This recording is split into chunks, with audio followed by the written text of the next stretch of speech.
All right, today we are diving into a really fascinating and honestly pretty radical idea that questions the very bedrock of our democracy. What if the simple act of voting for just one person is the actual root cause of all our political division? We're going to unpack a philosophical text that proposes a wild alternative. So, to really get to the heart of the problem, our source material kicks things off with a simple little story about a kid who has a big ambition. And this conversation, well, it perfectly sets the stage for the dilemma we all seem to face in politics.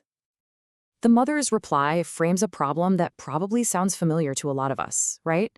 This perceived choice between being honest and being politically accepted.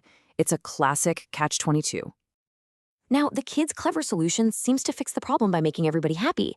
But our source argues this isn't just a funny little anecdote. It actually points to a deep, systemic flaw in our politics that it's trying to solve. Okay, so here's our game plan. We'll start with that politician's dilemma, then look at the critique of our current divide and rule system. After that, we'll explore the proposed vote-to-all solution, see how it shifts us from hate to rate, and finally, we'll get into the author's huge vision, something called democracy by cymatics. So first up, let's really dig into this core tension that the source identifies right at the heart of modern politics, this conflict between telling the truth and, well, political survival.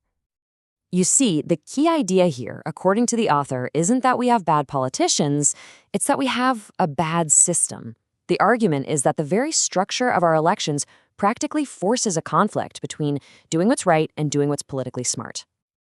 So where does this conflict even come from? Well, our source points its finger directly at the way our elections are designed, specifically what it calls the vote for one model.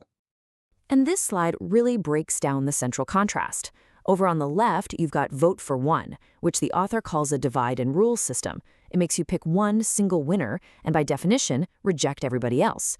But on the right, you have the alternative, vote to all, a system where you actually rate or rank candidates, expressing a whole spectrum of your preferences. And according to the source, the consequences of this divide and rule framework are, well, they're pretty severe. It claims the system doesn't just lead to political disagreements, it actively breeds aggression, corruption, and hate.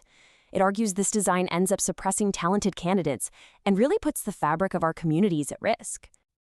Yeah, the author uses some incredibly strong language here, calling the vote for one system a form of brain prostitution and dead exploitation.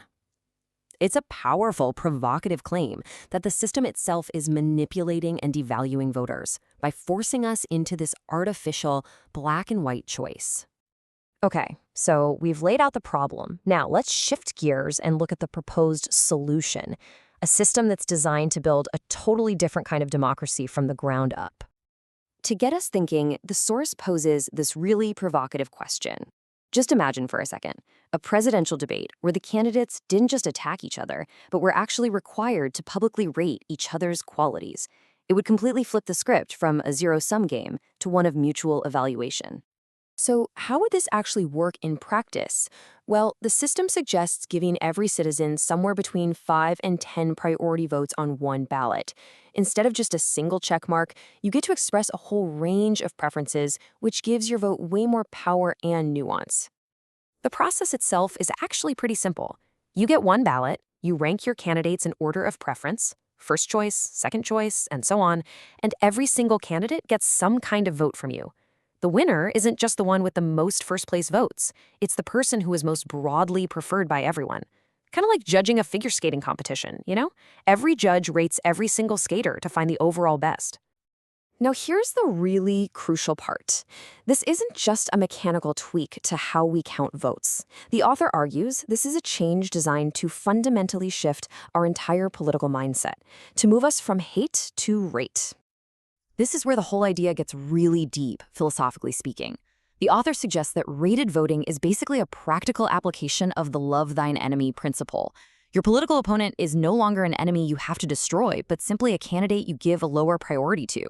They're still part of the conversation, just further down your list. You can see how this would change the entire tone of political debate, right? Instead of just yelling yes or no, the conversation becomes about to what degree. It forces us into a calmer, more thoughtful process of ranking and prioritizing, and it moves us away from those reactive black and white arguments we see all the time. And all of this brings us to the author's larger philosophical vision, which, believe me, goes far beyond just performing elections. Okay, let's zoom out for a second, because the author connects this whole voting system to a much bigger, universal principle they call democracy by cymatics. It's a really interesting concept, so let's break down what that even means. So, what on earth is cymatics in this context? Think of it as a principle of prioritization without exclusion. It's like a sound equalizer on your stereo. You don't just eliminate the bass or the treble, you just adjust their levels. The key here is that every single person and every idea has a place in the system. They're just ranked according to priority. Nothing gets totally rejected.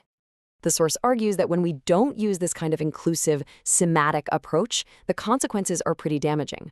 On a big societal level, it messes with our ability to set clear goals and manage things effectively. But on a human level, it undermines equality and can even harm the survival of local cultures and the mental health of people who move between different societies. This is such a fantastic question from the text. It's a direct challenge to all of us. How can we sit here and talk about valuing equality when our main democratic act is an act of exclusion, choosing one person and rejecting all the others? You have to wonder, does our voting method actually line up with our ideals? And all of this builds to what is maybe the author's most radical idea of all. If we're all rating individual candidates based on their own merit and priorities, do we even need political parties anymore? Could a system like this actually make them obsolete? And that is the final provocative thought our source material leaves us with. In a system where every voice is rated and included, what would a government without those deep dividing lines of political parties actually look like? That is a fascinating idea to think about.